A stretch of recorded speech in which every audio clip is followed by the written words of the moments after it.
Problems on the front straightaway brings out our first caution of the day. It's Marcos Ambrose sliding through the infield grass. You talk about a driver that was outstanding in 2009, that has fought every possible issue this season. You have it in driver 47. Ambrose gets our first caution of the day at lap 18. 18. And we have a winner in the booth. Yes, we do. Let's see what happened. Well, he was saving it and he got tagged. I mean, he actually had it saved, and that other car, I couldn't tell who that was, just came up and tagged him in the left rear. That's all it was. Yeah, but it looked like he almost just the same as Jeff did. When he got up there, the car got a little bit pushy. It jumps out to the right, and as he checks up, there's nothing that the 78 can do. On board with Stewart, you see Regan Smith in the 78 get up there and the contact. Come on, get through. Still green, still green.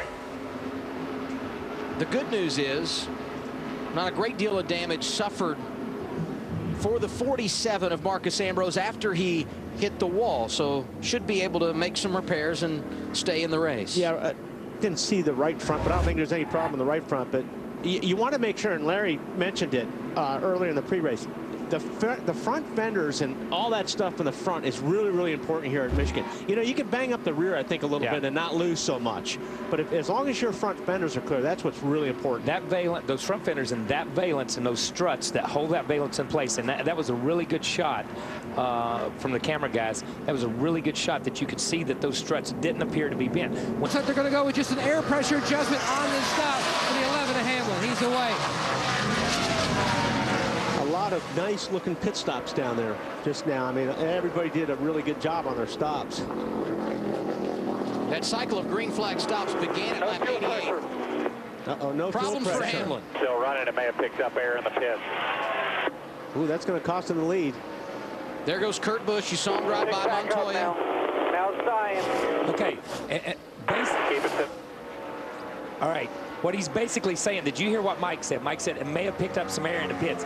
That means they were all but out of fuel when they came in. There's air in that line. There was air in the or there was gas in the bowls in the carburetor, and that's when he came down pit road. He parked, but somewhere in that pit stop, there became an air pocket or an air bubble between the carburetor and between the fuel cell.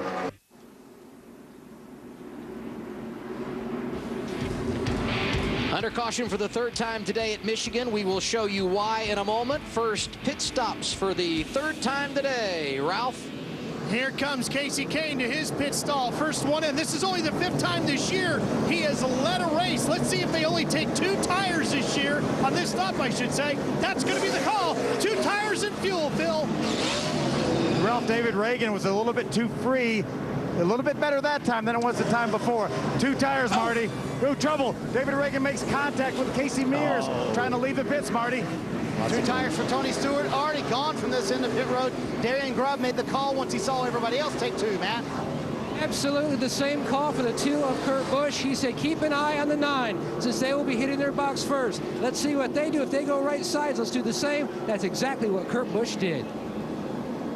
We show you the issues for Casey Mears on pit road. His problems compounded on the pit lane after something that happened on track. The reason we're under caution, the 83 of Casey Mears into his teammate, the 82 of Scott Speed. There's #1 rule when you're teammates. Do not take your teammate out for any reason. I think we're all going to get in a fight because it seems to be a theme among teammates this year, doesn't it? Back in a moment. Casey Mears has gone to the garage. The reason why, he had some damage when he got together with his teammate. That's why we're under caution for the 3rd time today. Yeah, these guys have been running hard at it, and it looked like the 83 car split up just a little bit. But again, Kyle, you know, that's one thing a car owner, that's the last thing that they want to see is you reckon out. As a car owner, you expect your guys to give each other room. Here's audio from inside the car here. I mean, really, we're running like in the very back of the pack like crap, and we're going to wreck each other? Really? All right, take a deep breath. Enough of that. We got a lot of racing to do. That's good. And that's Ryan trying to calm him down. But that's an excellent point. You know, if you're running for 5th and 6th, if you're running like Jeff Gordon and those guys were, you know, at Texas, that's a little bit different. But when you're running 36th or 37th or wherever these guys were running at the time, I'm really not sure. But they were at the back of the pack. And that's frustrating for this driver, especially for Scott Speed. And the sponsor, Red Bull, had a little bit of an issue with Weber and Vettel in the Formula One race a couple weeks ago, where those two guys wrecked into each other. We're getting very close to checking off that for every team this year. Every teammate has wrecked each other so far this year. It seems like it's amazing how this year's been. Travis Kvapil got the free pass. It's an all Penske front row. That because Sam Hornish Jr. on the outside stayed out under caution and did not pit. Back to green just past halfway at lap 103.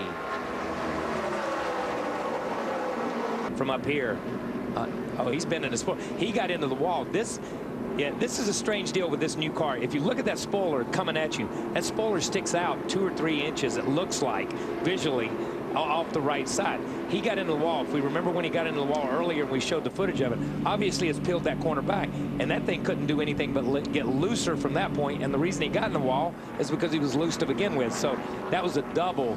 That was a double whammy for him. He looks like he's been fighting loose most of the day. I mean, it just seems like he's been up there banging off the wall a lot. And you see the guy under the car, he's taping up the fuel, up the crush panels. Larry was talking about front crush panels earlier. He's taping up these crush panels because these crush panels are important to downforce. The under air flow and the under body flow, it's important to keep that. Look at that bumper, how much that bumper flexed. That's not good. Yeah. That's not good for air flow. It's okay, you know, it's not detrimental to the car, but from some standpoints, but from the aero side, airflow under the car, it's not good. The top 9 cars in the running order stayed on track. When you look at the last 6 races for Dale Earnhardt Jr., it's not been good. Today would be his best finish in that span. 13th at Talladega is where he was prior to that. Yeah, Jeff just can't get enough up off that corner, but he's real smart because he pulls in right behind, like you said earlier. Yeah. He gets back in the draft so the guys behind him won't catch him. If they ran side by side down the straightaway, the 20 would be on top of him in a lap.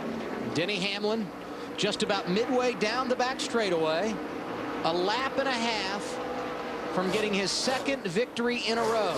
He was dominant and getting the checkers last week at Pocono. And we're watching this race because this is the best race. You know, I mean, Denny has really checked out on everybody. The first 5, 6, 7 cars, they're just in line. You see how far he's pulled away from the 9 car and how far the 9 cars pulled away from the 2. And so on. I mean, these guys are spaced just about the same. White flag for Denny Hamlin. 1 lap to go to getting the win here today at Michigan. You know, 2 or 3 races ago, Denny in Victory Lane, or on the radio when the race was over with, he said, all we do is win. That's what we do. And I'm going to tell you what, since that time, he's backed it up week in and week out. All they do is win. It was a tough start to 2010 for Denny Hamlin. A win at Martinsville, a knee surgery, and the domination has kicked in. In the last 10 races, no one has been more dominant than Denny Hamlin. And the domination continues today. Win number 5 for Denny Hamlin. He's been saying that a lot on the radio. He's been saying that a lot on the radio. That's good. Way to go. 2 miles, 2.5, it doesn't matter. And you see for 7th, Dale Earnhardt Jr. did finish in front of Jeff Burton. And Biffle clipped Logano on the last lap for 9th place. Good run for Biffle. Allmendinger with another solid run here today at Michigan. Well, the Fords got close today, just one off. But you know, that's a couple of, looking at the rundown, there's a couple of Fords in the top 10, and back to Kansas, there's 4 or 5 Fords in the top 15. That's pretty impressive for him, the way they've run this year.